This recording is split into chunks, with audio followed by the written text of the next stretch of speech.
Please marry my daughter, my father-in-law implored. I was so taken aback by his words that my mind went blank. Marry Anna?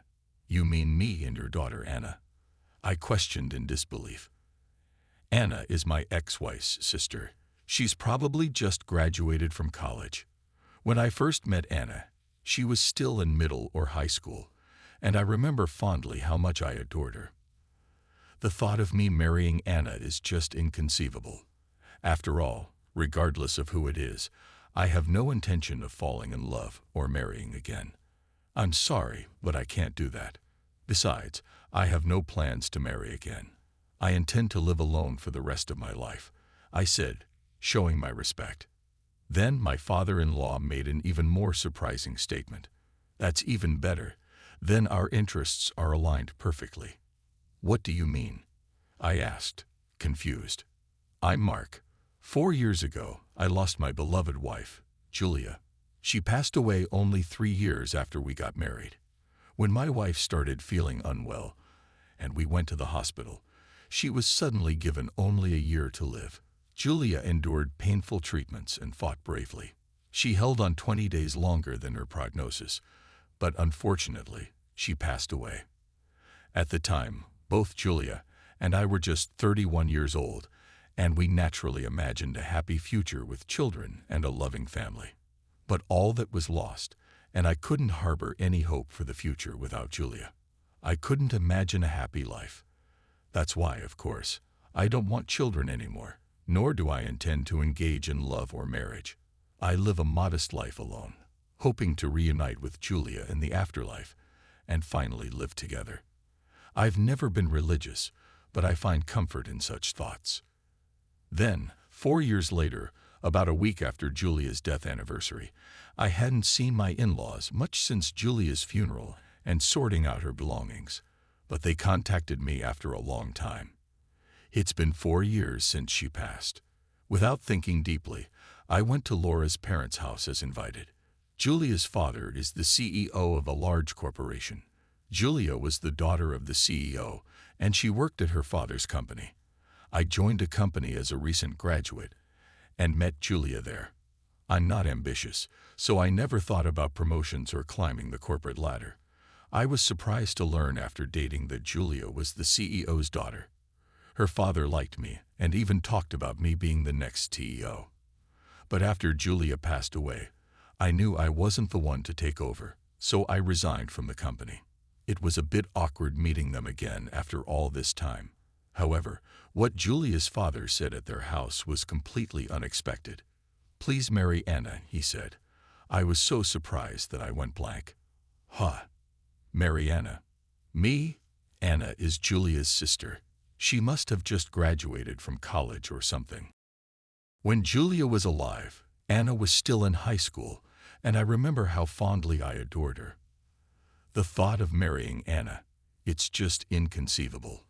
Regardless of who the other person is, I have no intention of falling in love or marrying again. Yet the idea of marrying my late wife's sister is bizarre to anyone. Still, for my in-laws to make such a request, there must be a significant reason behind it. But I can't agree to it, though I understand there might be circumstances.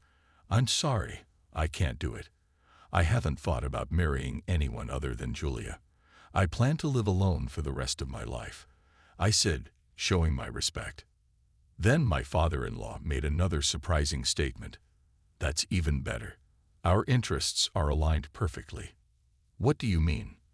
I was completely lost by the true meaning of his words, so I asked again.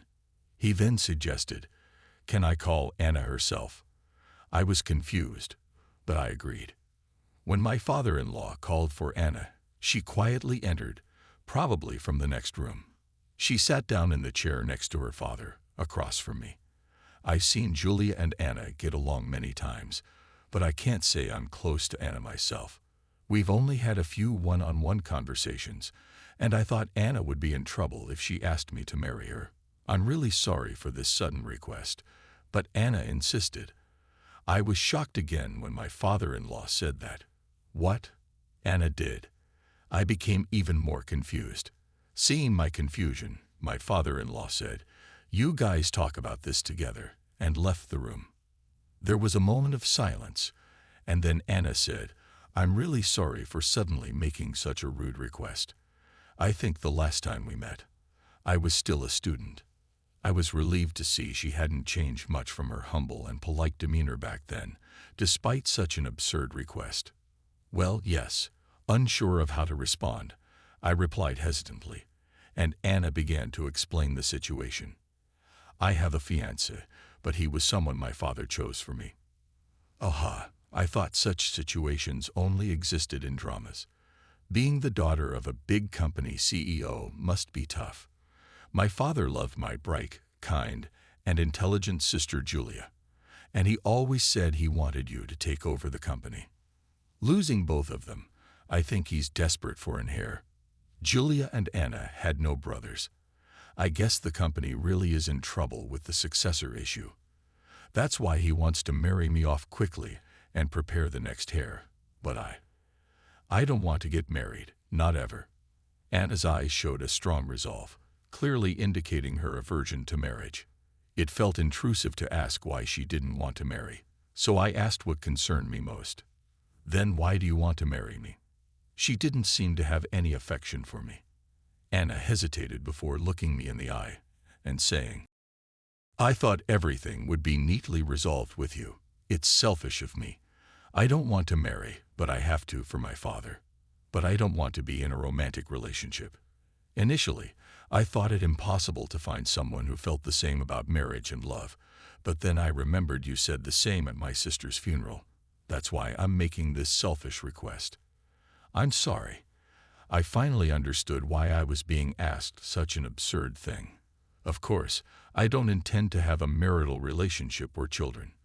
If you join my father's company, you could become the next CEO, and the compensation would be substantial. I'll try to meet any questions or demands you have. So please consider it," Anna said. This aside from the fact of becoming my sister-in-law's husband, there was no particular reason for me to refuse. I'm not passionate about my current job, so working for my father-in-law, who needs me, seems like a way to be useful to someone. I have no siblings and my parents have already passed away, so entering or leaving a family register wouldn't affect anyone. The most important fact is Anna's desperation to the point of proposing such an unusual solution. If my marriage can help resolve this situation, it might be worth considering. However, the problem is that she is Julia's sister.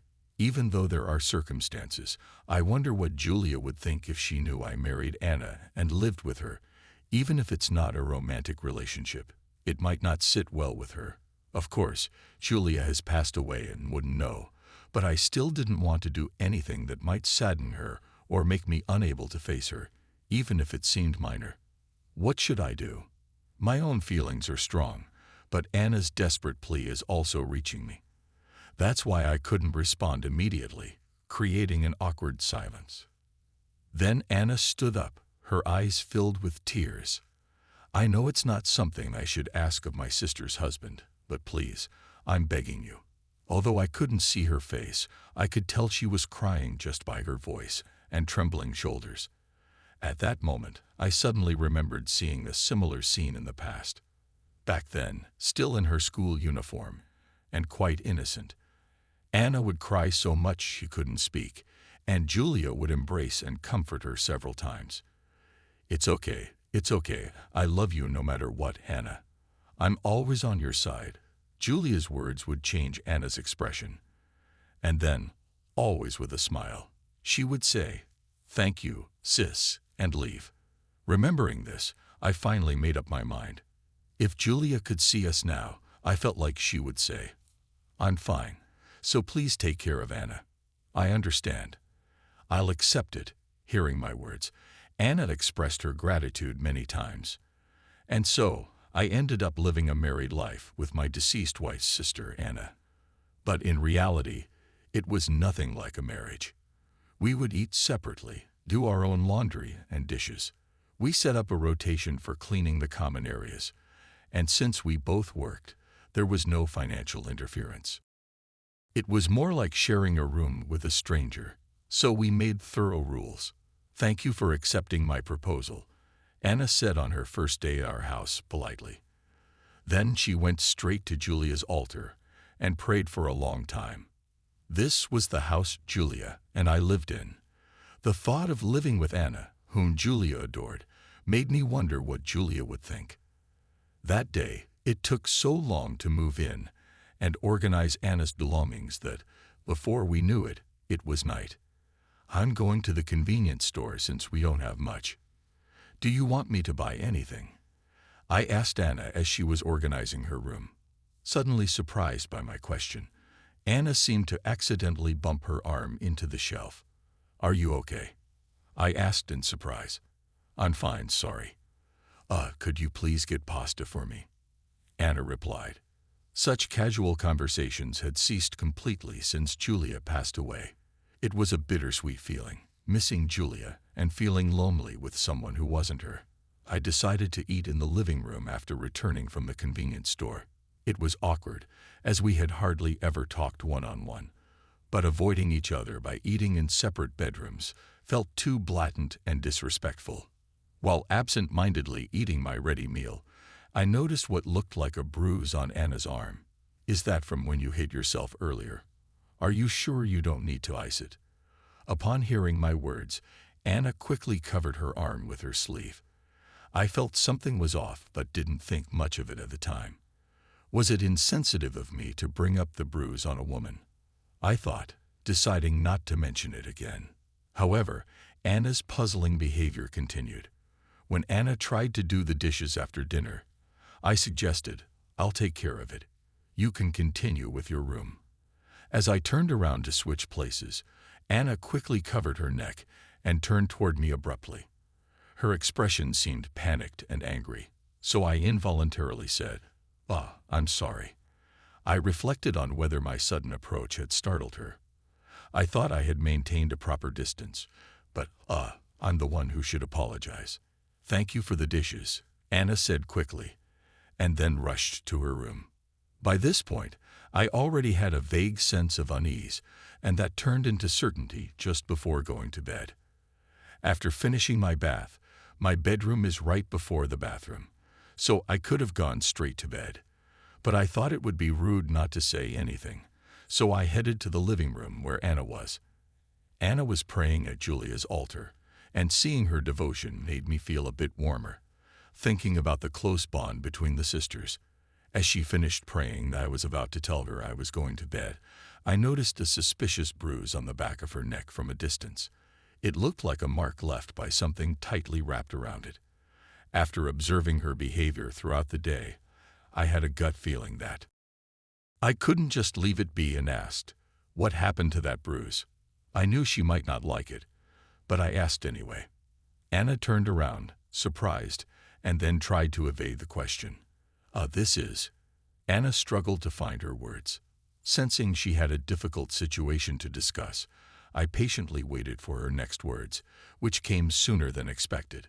I can't believe you agreed to marry me, listening to such a huge, selfish request. I can't keep secrets from you. Then Anna rolled up her sleeve to reveal her arm, and I was shocked at what I saw. Her arm was covered in bruises of various shapes and ages. I was abused by the person I was dating. Being hit, burnt, it was a daily occurrence, and I became used to it. I knew I had to leave, but I couldn't because I loved him. I grew to hate myself more and more for being so weak. It pained me to hear Anna speak so painfully, and then I realized why she was so scared when I went behind her. It reminded her of her traumatic experiences. But I was dumbfounded when he dumped me so abruptly, saying he'd found someone else he liked. I endured so much pain just because I didn't want to be hated by him, yet to be let go so easily was a shock. More than anything, I was surprised by how sad I felt about the breakup, even though the days had been so tough. The range of negative emotions on her face was palpable. Sadness, frustration, fear. It pained my heart to see her like this, so different from the smiling face she used to show Julia. Since then, I've tried to start new relationships through a friend's introductions, but I developed a fear of men. Even a slight touch from a bump made me tremble with fear, and just talking to them would set my heart racing. I used to dream of a normal life, getting married, having kids, but now I realize those dreams might never come true. I learned the hard way that the scars of abuse are lifelong issues, something I wish I'd realized sooner. And then, as if oblivious to her condition, my father-in-law to be announced our engagement. The thought of marriage was impossible for her with her fear of men. Indeed, in this situation, it would be unfair to the person she'd marry.